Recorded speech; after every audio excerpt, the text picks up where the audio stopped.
Hi, this is Dan York, and I'm here at IT Expo talking to Phil Wolff from the Skype. Hi, Dan.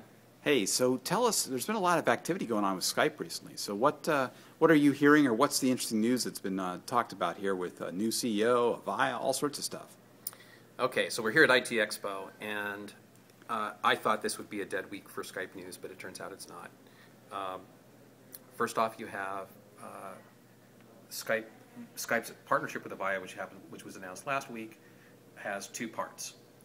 One part is they're pre-installing Skype for SIP, or excuse me, it's now called Skype Connect, so that if you have a Avaya phone system, you can choose to connect to the phone network using Skype's network.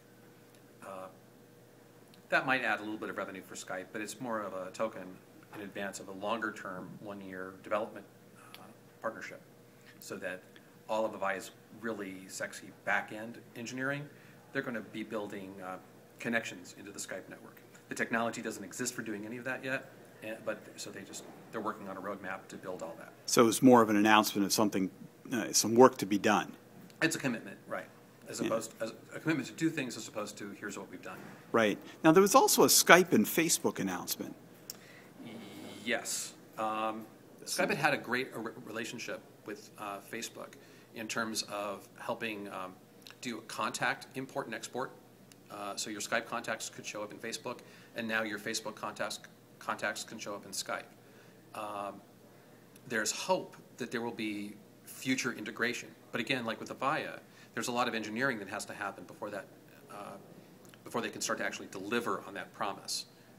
A lot of conceptual ideas of like what constitutes a person or a contact or friends of mine might be very different in the two systems. The privacy models are probably different. So they have things to work out. And that'll take a while to execute on. And then the other big announcement we heard yesterday was about their CEO. Yes. Josh is out, Tony's in. Josh Silverman did a quite admirable job on most counts of taking Skype, which had been mismanaged would be overstating it, but sort of like loosely managed, and brought sort of the MBA disciplined GE style approach of creating separate divisions of operation and responsibility, well-defined workflow and business process, and basically got a lot of the company under control. At the same time, the new owners of the company, which was 30% eBay, 50% or so Silver Lake Partners, and miscellaneous other investors, including the founders, their board of directors had a charter to bring the company to IPO, and as part of that, they brought in a whole new senior team of executives. And the executive team is considered by the people, at least inside the company, to be really, really good at both knowing their jobs and having the kind of talent needed to lead a company that's much bigger and more energetic than the current Skype we know.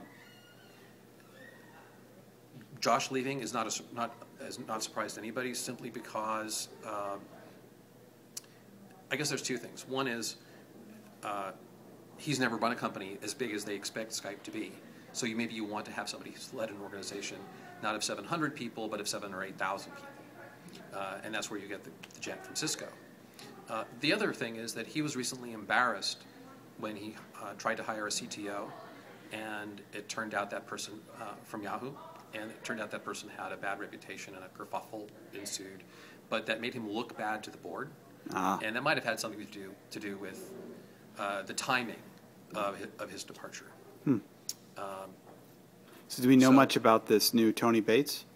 I'm still digging into it, but he's not giving interviews, and most of his profile information on Cisco has been removed. So all the sources we're going to have to go to are secondary sources. Interviews he's given elsewhere, videos from on YouTube of talks he's given, things like that. And we'll be calling up former employees and finding out what they think. All right. Well, so an eventful week in the time at Skype. So. Yep. All right. Well, I've been talking to Phil Wolff, editor of Skype Journal. Where can people find out about you? SkypeJournal.com, and I'm on Twitter at Evan Wolff, EVANWOLF. All right. Thanks.